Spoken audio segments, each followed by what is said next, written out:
Hello students, in my previous lecture I had told you about the solution of parallel AC circuits. In that we have learned about two methods, the phasor diagram method and the phase angle method by phasor algebra. Now next method is admittance method. So what is admittance? Admittance is basically the reciprocal of impedance. Admittance is basically the reciprocal of impedance. So Z is defined by opposition in current flow, and so y will be the permission of current flow.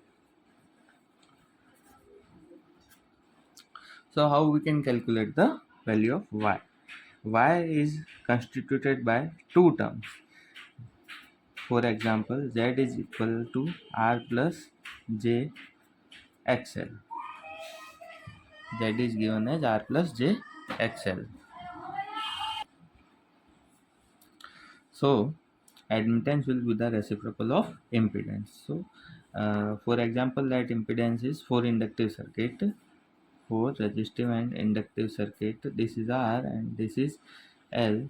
So R plus JXL. So 1 upon R plus JXL. We have to rationalize to solve this term. After rationalization,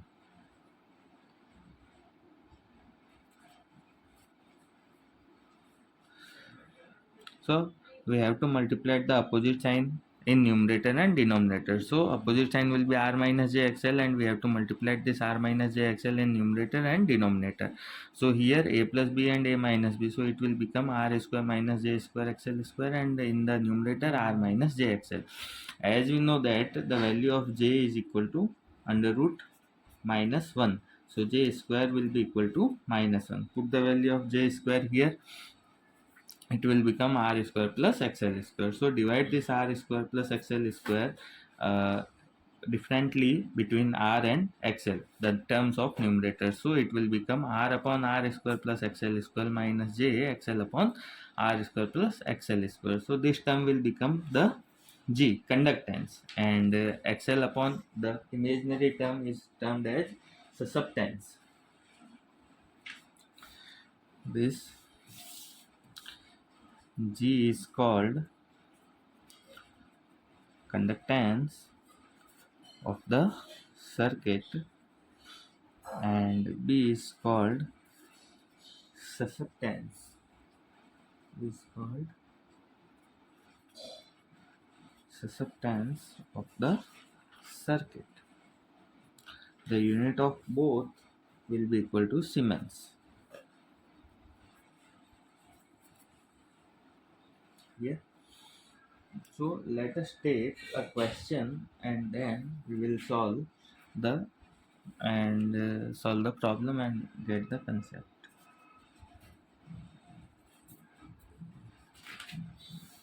Let me draw the diagram.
Here we can see that the values are given as we are having a RL branch and an RC branch. So first of all, what I will calculate? I will calculate the value of z1. Z1 will be equal to what? R1 plus j XL, and magnitude of Z1 will be equal to R1 square plus XL square under root. So what is the value of R1? R1 is 6 ohm, 6 square plus 8 square. So Z1 will be equal to 10. Clear? Now what will be the value of G1? Here G1 will be equal to R1 upon R1 square plus XL square. So basically it will be equal to R1 upon Z1. What is R? R is 6 and Z is 10. Clear? It will be equal to 0.6. What will be the value of B1? B1 is equal to, here you can see what is the value of B1. B1 is this. So XL upon Z1. So XL is what? 8 ohm upon Z. So it will become 0.8.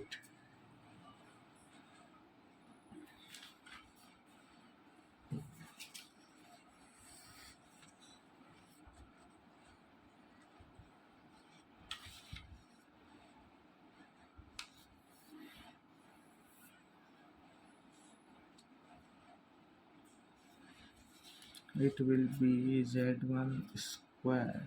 Sorry.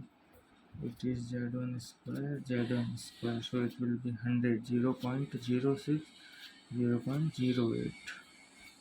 Okay. Now Z2. Z2 is equal to R1 minus J XC. So magnitude of Z2 will be equal to under root R2 square plus XC square. So under root 8 square plus 6 square. So it will be equal to 10. So Z2 is equal to 10 ohm. Now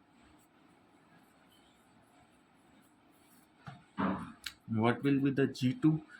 G2 will be equal to, we have calculated G1 and B1. Now G2 will be equal to R2 upon Z2 square, and B2 will be equal to XC upon Z2 square. So what is R2?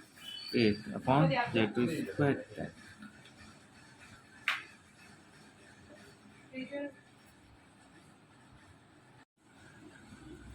So the value of Y1 will be equal to G1 minus J B1, and value of Y2 will be equal to G2 plus J B2. This is for inductive branch and this is for capacitive branch. As we have find in our expression that if I will take Z equal to R plus JXL for inductive branch, then the value of Y will be equal to G minus JB. Clear? So G1 minus JB1, and for capacitive branch it will be G2 plus JB2. We have calculated all values. So Y1 will be equal to 0.06 minus J 0.08, and Y2 will be equal to 0.08 plus J 0.06. Now overall Y will be equal to Y1 plus Y2. So 0.14 minus J 0.02. This will be the overall Y. The magnitude of Y will be equal to under root 0.14 square plus 0.02 square. So the value will come out to be 0.14158.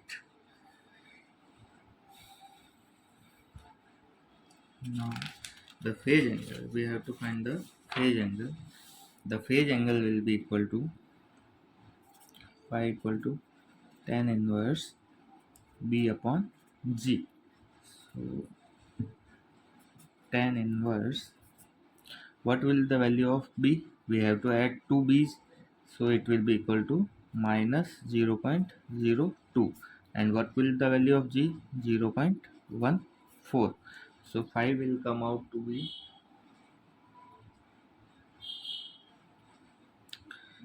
tan inverse, negative sign will become outside, and it will be equal to 2 by 14, and we have to remove these two decimals, so it will be equal to 1 by 7, and the approximate value will come out to be 16.32 degree. 5 will be equal to 16.32 degree. Now what will be the power factor? Cos 5 will be equal to g by y. So what is the value of g?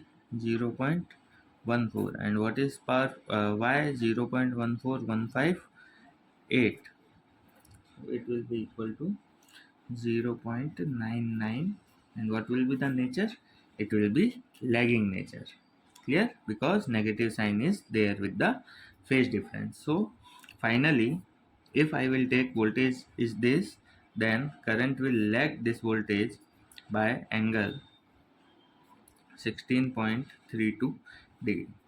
Now we have to find the current. I is equal to what? V upon Z. So here with the admittance method we have to multiply it with Y. So V is given 200 volt multiplied by Y. We have obtained 0.14158. So overall the value of current will be equal to 28.3 ampere. Now the power consumed P equal to V square by R. So at this place we can write P equal to V square G. And what is V? 200 volt square multiplied by what is G? We have find G will be equal to G1 plus G2. And what is the value of G1 and G2? This is value of G1 and this is value of G2. So overall G will be equal to 0.14. So power consumed will be equal to 5600 watt. So this is all about the concept of solving the parallel circuit. So we can use three methods, and this admittance method is the last method that we can use to solve the parallel circuit. In our next lecture we will discuss some more question and we'll get through this concept. Thank you.